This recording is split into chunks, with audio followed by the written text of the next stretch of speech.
हरे कृष्णा। राधे राधे। आप सभी का दिन शुभ और मंगलमय हो। कान्हा जी और राधा रानी की कृपा सदा आप सभी पर बनी रहे। आज सुनिए वैशाख मास महात्म्य का 12वां अध्याय। ये सारी कथाएं भगवान वरा पृथ्वी देवी को सुना रहे हैं। विवाह व्रत की कथा सुनने के बाद पृथ्वी देवी ने पूछा, प्रभु, कलयुग में आपके दर्शन किसे होंगे और परम सुंदर विग्रह वाले भगवान श्रीनिवास के दर्शन किसे प्राप्त होंगे, ये सब भी मुझे बताइए। एक बार शामक वन अर्थात सामा के जंगल की रक्षा करने वाला एक निषाद रहता था, जिसके मन में भगवान पुरुषोत्तम के प्रति गहरी भक्ति और श्रद्धा थी। वह सामा अर्थात समा के चावलों का भात बनाता और उसमें मधु यानी शहद मिलाकर श्रीदेवी, भूदेवी सहित देवों के देव भगवान विष्णु को अर्पित करता और फिर प्रसाद के रूप में स्वयं उसे ग्रहण करता था। इस तरह भक्ति करने वाले उस निषाद की पुण्यशाली पत्नी चित्रवती ने समय आने पर एक उत्तम पुत्र को जन्म दिया, जिसका नाम वीर रखा गया। वसु अपने पुत्र और पत्नी के साथ आनंद पूर्वक जीवन बिताता था। एक दिन उसने अपने पुत्र को शामक वन की रक्षा का आदेश देकर स्वयं पत्नी के साथ शहद की खोज में निकल पड़ा। मधुमक्खी का छत्ता देखने की इच्छा से वह एक वन से दूसरे वन की ओर शीघ्रता से चला गया। इधर उसके पुत्र वीर ने सामा के तैयार किए गए भात में से कुछ अग्नि में डालकर आहुति दी और कुछ पीसकर एक वृक्ष की जड़ में भगवान श्रीपति को भोग लगाया। फिर भगवान का प्रसाद ग्रहण कर वह वहीं सुखपूर्वक बैठ गया। इसके बाद वसु शहद लेकर लौटा और जब उसने सामा के चावल समाप्त देखे तो वह क्रोधित हो उठा।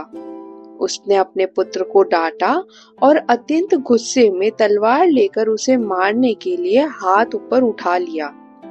उस समय भगवान विष्णु उसी वृक्ष पर विराजमान थे। उन्होंने वसु की तलवार को अपने हाथ से पकड़ लिया। जब वसु ने वृक्ष की ओर देखा तो उसने देखा कि भगवान विष्णु शंख, चक्र और गदा धारण किए हुए आधे शरीर को वृक्ष पर टिकाए खड़े हैं। उन्हें देखते ही वसु ने तलवार छोड़ दी और भगवान के चरणों में गिरकर प्रणाम करते हुए बोला, हे देवों के देव, हे विश्वेश्वर, आप यह क्या कर रहे हैं? भगवान मुस्कुराकर बोले, वसु, मेरी बात सुनो। तुम्हारा पुत्र मुझ में असीम भक्ति रखता है। वह तुमसे भी अधिक मुझे प्रिय है, इसलिए मैंने उसे प्रत्यक्ष दर्शन दिए हैं। उसकी दृष्टि में मैं सर्वत्र हूँ, लेकिन तुम्हारी दृष्टि में नहीं। भगवान के वचन सुनकर वसु अत्यंत प्रसन्न हुआ। एक समय चंद्रवंश में तोड़मान नामक एक प्रसिद्ध राजा हुए, जो बड़े वीर थे। उनके पिता का नाम सुवीर और माता का नाम नंदिनी था। मात्र 5 वर्ष की आयु में ही उन्हें हृदय में भगवान विष्णु की भक्ति प्रकट हो गई थी। वे अत्यंत बुद्धिमान, शिष्ट, शूरवीर और पराक्रमी थे। जब वे युवा हुए तो उन्होंने पांड्य देश के राजा की सुंदर कन्या पद्मा से विवाह किया। इसके बाद उन्होंने विभिन्न देशों की सैकड़ों कन्याओं से भी विवाह किया और नारायणपुर में रहकर इस पृथ्वी पर इंद्र की भांति सुखपूर्वक जीवन बिताने लगे। एक दिन सिंह जैसे पराक्रमी तोड़मान अपने पिता की आज्ञा लेकर वेंकटाचल के पास शिकार करने खेलने गए। वहां वे अपने सेवकों के साथ पैदल घूमते हुए एक गजराज यानी हाथी को देखकर उसका पीछा करने लगे। स्वर्णमुखरी नदी को पार करते हुए वे परम उत्तम ब्रह्मर्षि शुक के पास पहुंचे और उन्हें प्रणाम कर उनकी अनुमति लेकर वन वन घूमते रहे। एक स्थान पर उन्होंने रेणुका देवी को देखा, जो बांबी के रूप में प्रकट थी। उन्हें प्रणाम कर तोड़मान पश्चिम दिशा की ओर आगे बढ़े। आगे जाकर उन्होंने पचरंगा नामक एक तोता देखा। जैसे ही उन्होंने उसे पकड़ने का प्रयास किया, वह तोता श्रीनिवास का नाम जपता हुआ शीघ्रता से एक पर्वत की चोटी पर उड़ गया। तोड़मान राजा भी उसका पीछा करते हुए गिरिराज पर्वत पर चढ़ गए और तोते को खोजते खोजते शामक वन में पहुंच गए। वहां तोता नहीं मिला, लेकिन उन्होंने उस वन की रक्षा करने वाले निषाद को देखा। निषाद ने राजा को आते देख शीघ्रता से आगे बढ़कर उनका स्वागत किया और विनम्र भाव से दोनों हाथ जोड़कर खड़ा हो गया। तोड़मान ने भी उसका आदर पूर्वक स्वागत स्वीकार किया और पूछा, हे वनवासी, क्या इधर कोई पचरंगा तोता आया है? क्या तुमने उसे देखा है? वह श्रीनिवास की रट लगा रहा था। बताओ वह किस दिशा में गया है? तब वनवासी बोला, महाराज, 5 रंगों वाला तोता भगवान श्रीनिवास को अत्यंत प्रिय है। उसे श्रीदेवी और भूदेवी ने प्यार से पाला पोसा है और वह सदा भगवान श्रीहरि के पास ही रहता है। वह स्वामी पुष्करिणी के तट पर भगवान के समीप विचरण करता है। इतना सुंदर सुख कोई नहीं पकड़ सकता। राजकुमार, अब मैं भगवान की आराधना के लिए जा रहा हूँ। जब तक मैं लौट ना आऊं, तब तक आप इस वृक्ष के नीचे विश्राम कीजिए। तब राजा बोले, हे वनवासी, मैं भी तुम्हारे साथ भगवान जनार्दन के दर्शन करना चाहता हूँ। मुझे वेंकटाचल निवासी देवेश्वर के दर्शन कराओ। राजा की यह बात सुनकर निषाद ने मधु मिश्रित सामा का भात आम के पत्तों के दोने में रख लिया और राजा को साथ लेकर भगवान के पास गया। वहां राजा सहित विधि पूर्वक स्नान करके निषाद राजा ने स्वामी पुष्करिणी के तट पर विल्व वृक्ष के नीचे विराजमान भगवान विष्णु के दर्शन कराए। भगवान के श्रीअंगों की कांति अलसी के फूलों की तरह श्याम थी। उनके नेत्र कमल दल के समान सुंदर और विशाल थे। वे 4 भुजाओं से सुशोभित थे और उनके हर अंग से दिव्यता व उदारता झलक रही थी। उनके मुख पर मंद मंद मुस्कान की छटा थी। दिव्य पीतांबर उनके अंगों पर शोभायमान थे। मस्तक पर किरीट, हाथों में कंगन और अन्य आभूषण उनकी शोभा को और भी बढ़ा रहे थे। उनके दोनों पार्श्वों में परम सुंदरी श्रीदेवी और भूदेवी विराजमान थी। शंख, चक्र, गदा, शारंग धनुष और बाण जैसे आयुध मूर्तिमान होकर चारों ओर से भगवान की सेवा में उपस्थित थे। इस प्रकार पुरुषोत्तम भगवान के दर्शन कर वे दोनों आनंद मग्न हो गए और उन्हें प्रणाम किया। फिर निषाद ने मधु मिश्रित समा का भात भगवान को निवेदित किया। इसके बाद वह राजा को साथ लेकर शामक वन स्थित अपनी पवित्र पर्णकुटी में लौट आया। राजा ने एक रात्रि उसकी कुटी में बिताई और प्रातः काल उठकर अपनी सेना के साथ नगर की ओर लौट गए। फिर देवी ने वन में पहुंचकर वे घोड़े से उतरे और चैत्र शुक्ल नवमी को उन्होंने रेणुका देवी की पूजा की। पूजन से प्रसन्न होकर देवी ने उन्हें आशीर्वाद दिया, राजन, तुम्हारा राज्य शत्रु विहीन होगा। तुम्हारी राजधानी तुम्हारे नाम से प्रसिद्ध होगी। मेरे समीप तुम दीर्घ काल तक राज्य करोगे और तुम्हारे ऊपर देवादिदेव भगवान विष्णु की कृपा सदा बनी रहेगी। इस प्रकार वरदान प्राप्त करके राजा पुनः शुक मुनि के आश्रम में गए और उन्हें प्रणाम किया। मुनि द्वारा सम्मानित होकर वे बहुत प्रसन्न हुए। फिर उन्होंने प्रसन्न मन से मुनि से कहा, हे महर्षि, कृपया कमल सरोवर का महत्व बताइए। शुक मुनि ने कहा, तुम भी इसमें स्नान करके अपने पिता के पास लौट जाओ। शुक मुनि की यह बात सुनकर राजकुमार ने कमल सरोवर में स्नान किया और मुनि को प्रणाम करके घोड़े पर सवार होकर अपनी नगरी की ओर प्रस्थान किया। पिता ने तोड़मान को 3 वर्ष के लिए युवराज घोषित किया और देखा कि उनके पुत्र में प्रजा को प्रसन्न रखने की योग्यता, सामर्थ्य, पराक्रम, शौर्य, शीलता और ब्राह्मणों के प्रति भक्ति है। तब उन्होंने मंत्रियों से सलाह करके विधि पूर्वक पुत्र का राज्याभिषेक किया, उसे अपने स्थान पर बैठाया और उसकी अनुमति लेकर स्वयं राजा सुवीर वन में चले गए। तोड़मान ने यह विशाल साम्राज्य पाकर धर्म पूर्वक राज्य किया। वराह भगवान कहते हैं कि एक दिन निषाद राज वसु तोड़मान के द्वार पर आए। द्वारपालों से उसके आगमन की सूचना पाकर महाराज ने उसे दरबार में बुलाया और मंत्रियों पुत्र द्वारा परिवार सहित उसका स्वागत सत्कार किया। इसके बाद प्रसन्न होकर उन्होंने वसु से पूछा, हे वनवासी, किस कार्य से आपका यहाँ आगमन हुआ है? वसु ने कहा, राजन, मैंने वन में एक अद्भुत घटना देखी है, कृपया उसे सुनिए।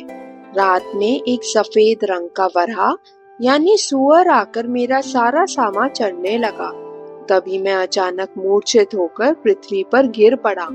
उसी समय मेरा पुत्र वहां आ गया और मुझे मूर्छित अवस्था में देखकर शुद्ध भाव से देवादिदेव भगवान मधुसूदन की स्तुति करने लगा। तब भगवान वराह का मुझ में प्रवेश हुआ और उन्होंने मेरे पुत्र से कहा, निषाद राज, तुम शीघ्र राजा के पास जाकर मेरी सारी आज्ञा उन्हें बताओ। राजा कालिको के दूत के साथ इस बाम्बी को खोदे, तब इसके भीतर एक परम सुंदर शिला प्रकट होगी। उस शिला से एक मूर्तिकार द्वारा मेरी मूर्ति बनवाएं, जिसमें मैं भूदेवी को अपने बाएं अंग में लिए खड़ा हूँ और मेरा मुख वराह यानी सुअर के समान हो। मूर्ति तैयार हो जाने पर बड़े बड़े मुनियों और वैशाखनाथ महात्मों द्वारा उसकी स्थापना कराकर स्वयं तोड़मान उसकी पूजा करे। ऐसा कहकर भगवान वराह मुझसे अलग हो गए और इसके बाद मैं पूर्णतः स्वस्थ हो गया। हे राजन, देवादिदेव भगवान वराह आपसे क्या कराना चाहते हैं, यही बताने के लिए मैं आया हूँ। राजा तोड़मान यह सुनकर बहुत प्रसन्न और आश्चर्यचकित हुए। इसके बाद पुष्कर आदि मंत्रियों के साथ विचार करके वेंकटाचल जाने का निर्णय लिया गया। फिर सभी गोपालों को बुलाकर कहा गया, हे गोपगण, जितनी भी मेरी काली और कपिला गायें हैं, उन्हें उनके बछड़ों सहित वेंकटाचल के पास ले जाओ। ब्राह्मण देवता राजा के द्वार पर आए। द्वारपाल से उनके आगमन की सूचना पाकर राजा ने उन्हें दरबार में बुलाया और विधि पूर्वक उनकी पूजा करके उनका कुशल समाचार पूछा। फिर राजा ने कहा, हे ब्राह्मण, आपके आने का क्या कारण है? बताइए, मैं आपकी कौन सी आज्ञा का पालन करूं? तब ब्राह्मण बोले, हे राजन, मैं वशिष्ठ कुल में उत्पन्न वीर शर्मा नामक सामदेवी ब्राह्मण हूँ। घर से गंगा स्नान के लिए अपनी पत्नी को साथ लेकर निकला था, पर मार्ग में यह गर्भवती हो गई। यह कुशिक वंश की कन्या है, नाम लक्ष्मी है और यह बड़ी ही पुण्यशालिनी, सुशील तथा पतिव्रता है। मैं चाहता हूँ कि इसे आपके यहाँ छोड़कर मैं अपना व्रत पूर्ण करूं।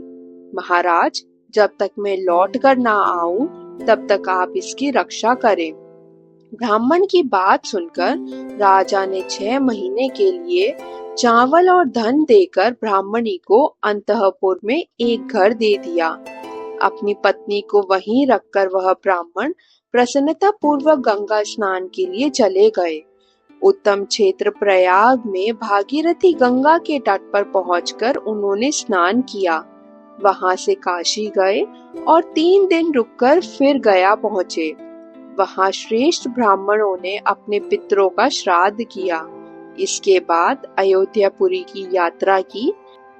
फिर बद्रिकाश्रम गए और शालिग्राम तीर्थ के दर्शन करके अपने देश लौटने लगे।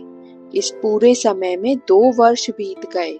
विशाख मास की शुक्ल पक्ष की एकादशी को वे पुनः राजा के पास पहुंचे। राजा ब्राह्मणी को भूल चुके थे और फिर उन्होंने उसका कभी स्मरण नहीं किया। ब्राह्मणी भी स्वाभिमानी थी। 6 महीने बाद जब उसका अन्न समाप्त हो गया, तब भी वह कुछ मांगने नहीं गई, क्योंकि उसके स्वाभिमान ने ऐसा उसे करने नहीं दिया। ब्राह्मणी ने सोचा, जब राजा ने मुझे 6 महीने का अन्न देकर मेरी फिर कोई सुध नहीं ली, तो मैं भला क्यों मांगने जाऊं। वह घर में ही मरकर सूख सी गई थी। इसके बाद वीर शर्मा ब्राह्मण ने गंगाजल की पिटारी खोलकर एक शीशी गंगाजल राजा को भेंट की और पूछा, हे राजन, मेरी धर्म पत्नी कुशल से तो है ना। तब राजा ने ब्राह्मण को याद कर कहा, अच्छा, आप ठहरिए, मैं अभी आता हूँ। ऐसा कहकर वे अंतःपुर में गए तो देखा कि ब्राह्मणी तो अपने घर में ही मर चुकी थी। यह बात ब्राह्मण को ना बताकर राजा उसी उत्तम भवन में प्रवेश कर श्रीदेवी और भूदेवी सहित भगवान श्रीनिवास का दर्शन करने वेंकटाचल पर गए। राजा को अचानक आता देख श्रीदेवी और भूदेवी दोनों छिप गई। उन्हें प्रणाम करते देख भगवान ने पूछा, हे राजन, इस समय तुम्हारा आगमन यहाँ कैसे हुआ। तब राजा ने भयभीत होकर ब्राह्मणी के मृत्यु का सारा विवरण सुनाया। यह सुनकर देवों के देव भगवान विष्णु ने कहा, राजन, उस श्रेष्ठ ब्राह्मण से भय मत करो। तुम ब्राह्मणी के शव को डोली में बिठाकर अपनी रानियों के साथ यहाँ ले आओ। मेरे निवास स्थान के पूर्व भाग में जो अस्थि सरोवर है, उसमें द्वादशी के दिन स्नान कराओ। वह सरोवर अपमृत्यु को टालने वाला है। उसमें स्नान करने से वह ब्राह्मणी पुनः जीवित हो जाएगी और अन्य स्त्रियों के साथ ही सरोवर से बाहर निकलेगी। फिर उसका ब्राह्मण के साथ पुनर्मिलन होगा।